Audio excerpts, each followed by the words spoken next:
Donald Trump and Hillary Clinton are, of course, fighting for the all-important swing state of Florida. An average of recent polls show the two candidates are virtually tied there. You can see the numbers here in a four-way matchup. But a growing number of Puerto Rican voters moving to Florida could now give Clinton the slightest but all-important of edges. CBS News digital journalist Kylie Atwood spoke with several voters who explained why Clinton is their choice. Who are you voting for? Hillary Clinton. Why is that? I just feel like her morals and values align more with mine. A lot of the people here were born in other countries. They came here for a better life. She understands that. They don't feel like they're being kicked out or singled out for their religion, race, or how they live their lives.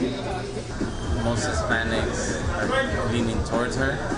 I don't see why she wouldn't be the right person for the Puerto Rican community. Can I ask you, Trump or Clinton? Clinton. Why? Well, I think she knows what she got to do. Trump, he don't know nothing. He only know about business. And Kylie Atwood, who's been following the Clinton campaign, joins us now. She is in Tampa. And Kylie, again, this is a candidate looking for any edge she can find in a state that she likely has to have, and certainly Donald Trump must have.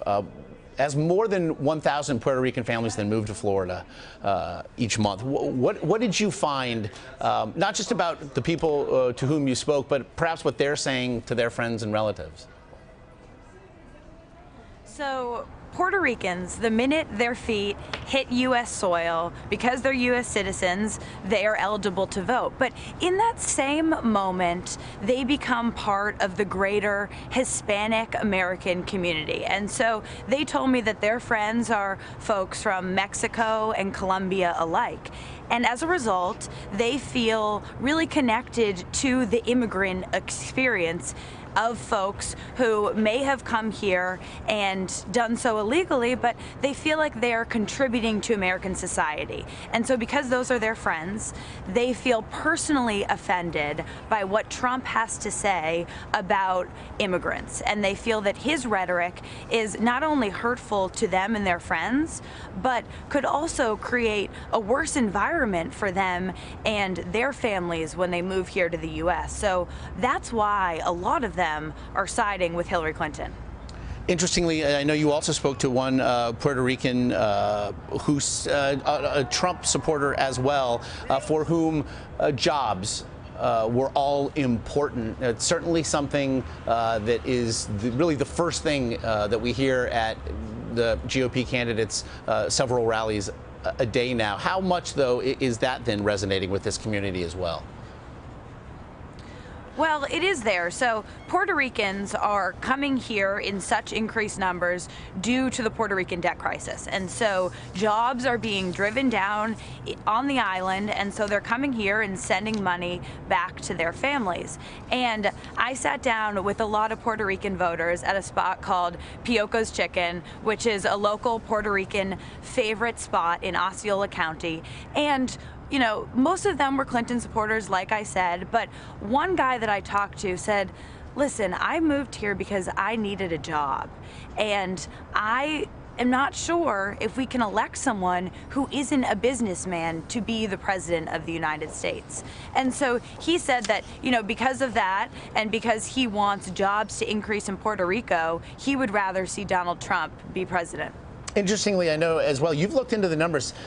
As Puerto Ricans tend to vote in larger numbers than do other American subgroups, if you will. The fascinating thing is that they are not always registering with a specific party before doing so. Certainly, that could lend, if nothing else, to the intrigue that we'll see between now and November 8th.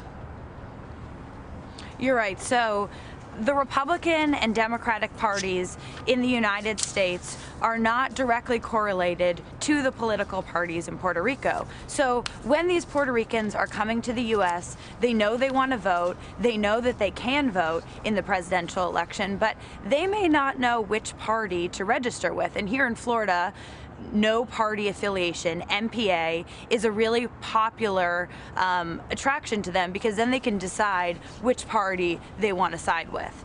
And so I talked to a bunch of older Puerto Rican voters who said that voting is in their bones. It's a part of who they are. Turnout in Puerto Rico is about 75% amongst eligible voters. That's more than 10 points higher than it is in the United States. So even though a lot of them are registering as MPA, we're pretty sure that they're going to vote. It's just a question of who they're going to vote for. And here in Florida, the difference is in the margins.